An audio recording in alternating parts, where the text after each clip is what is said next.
Yetta, is 20% enough? It's only 5%. No, I'm not talking about down payment. I'm talking about love. Moving forward with the Dekker Team. Moving forward together with the Dekker Team. We are honored to have created for you free access to over 653 Life's Inside Track episodes where we share insider tips, making house home, building wealth wisely. And the great news is you can get access to them from anywhere, anytime, anyhow. Well, maybe not anyhow, but podcast or video, either on YouTube or Dekker Team, or even go to chri.ca. The great news here is we're on a Discovery Channel. I love the Discovery show. Is 20% enough? When we talk about the 20-80 rule, when it comes to work, loving 20% of what you do is enough. Who said that? Marcus Buckingham, which we'll unpack in a minute. Okay. But when it comes to loving your house, you really want to love it 80%, not 20%. You think so? I think so. And we're going to build a case for that. But Marcus says that in your work, if you like 20% of it, then you love your work. And if you love 20% of your work, then that's a good thing. And that there was a law of diminishing returns. So people that loved 30% or 40 or 50 or 60% of their work. The work they do didn't love their work anymore than people that loved it 20%. But you said it was 30% or 40%. How can that not be more than 20%? Because their joy and their satisfaction in their work wasn't significantly different. Okay. So it was like in his research, it was the 20% mark, which was the key.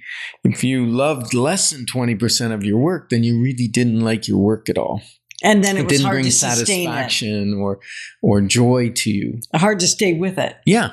And we're proposing that when it comes to real estate, 20 is not enough. 20 is not enough. You want to love your home at least 80%. Okay, why isn't it 100%, Yetta? Because I don't think there's anything like 100% of anything. Like 100% spouse doesn't exist. I'm 100% me. Yeah, you're 100% you, all right.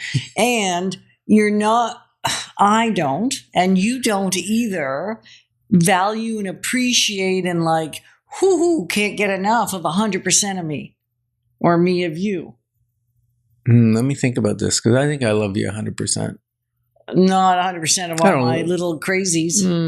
No, but I love you 100%. Because I choose to love you 100%.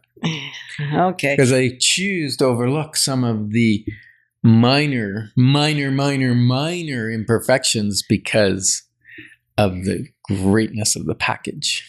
Okay, so this is Valentine's Day, so that's why we're digressing. This is really relationship with our house, not so much relationship with each other. Come on, Yetta. Why do I love you? Because you choose to. Isn't that romantic? Well, I've come to believe that. Good. So when it comes to your house, can you just choose to? Can you just choose to love your house? I think you could. I think you can. I think you can be in gratitude. I think when you start picking apart your house or your spouse, it's the same thing. When you start focusing on the things that aren't working, the things that are broken, the things that's not perfect, then your dissatisfaction with it will increase, right? Right. If you focus on what you love about it, what you loved about it when it was there, then I think... When you bought it, you mean? When you bought it, when you first went there, when you chose it, when you chose your spouse or your house. If you focus on those things, I think your satisfaction, your love for it will actually grow. It does, because part of it's attitude. All right. It's not just the facts. Yeah. And it's you have an attitude. And you have an attitude of growth. Yes. You like to grow. I do. Yes. And you're wondering, where am I going with this? I'm going to the Building Wealth Wisely workshop. I knew where you were going. If you like to grow, you want to join us on March the 20th. Jump on our website, dekkerteam.com, and register for this great wealth building workshop. It's a best couple of hour investment you can make. It's amazing. And you can bring a youth for free. Yeah, youth being 15 to 21. Yeah. So now let's say you're in your home and you're in that quandary. You go, do I still love my home? Or can I get to love it? Yeah. We start with Can I move there? Right. So we're going to start with the list. What is it that you love in any home? Forget yours for a moment. Just what is it you would love to have in a home? And you write that all out? Write that all out. And there's magic, I was going to say. There's magic in writing things out, not just thinking it out or talking it out, because it gives you a reference point. And there's something that happens in our brains when we take our pen and or the computer, but I think the pen, I've been told by lots of research that's happened, there's a transfer that happens when you take it from your thoughts to your hand and out onto paper. Right. And it's going to bring And some clarity. It's going to bring some clarity. And some thinking that you didn't know was there, probably. Right. As you just journal it, write down things you would love about a house. And then what we would love for you to do is take a look at your own home, the one you're in, write down what you love about it, and write down what you don't love about it, what's bugging you. And then look at that bug list, like what's bugging you, right? What are we going to do with that?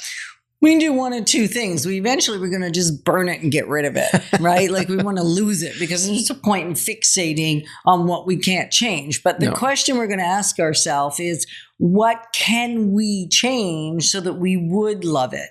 And either change physically or change in our perspective so that we see it differently.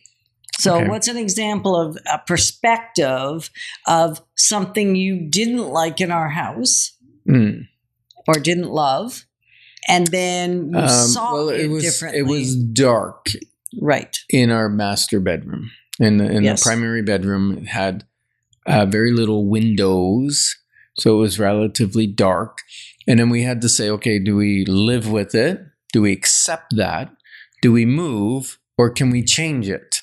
Right. And so we were able to change it because we were able to put in a giant picture window that opened onto the family room, which has 2 stories of windows looking out back. So it's not directly to the outside, but we can see the outside now. And that made all the difference. So when you're looking at that list, check off what you could change. If you don't like the carpeting, well, you can probably change the carpeting, right? You don't like the paint color, you can change that. Floor plan's a little tougher. Location's pretty hard to change. Right. So, and I asked you specifically perspective change, not a thing you changed physically. Oh, yes. And so what's a perspective change? I don't like to change my perspective. I'm pretty fixed in my perspective. Yes, you are, Mr. Dekker. That's why I avoided that question like the plague. You did. And so an area that I might think of is I didn't like the burgundy carpets in the suite. But the cost of changing them was quite prohibitive. So I changed my perspective to say that the burgundy carpet, other than white fluff, you don't see dirt in it. And it's softer and warmer on the feet than if we put laminate, which we did in the rest of the lower level. Right. So I had a change in perspective and the benefit of the warmth and the cozy and the cozy that you get from dark burgundy carpet. So sometimes it's just changing a perspective. And even Ken could change a perspective. Yeah, even me.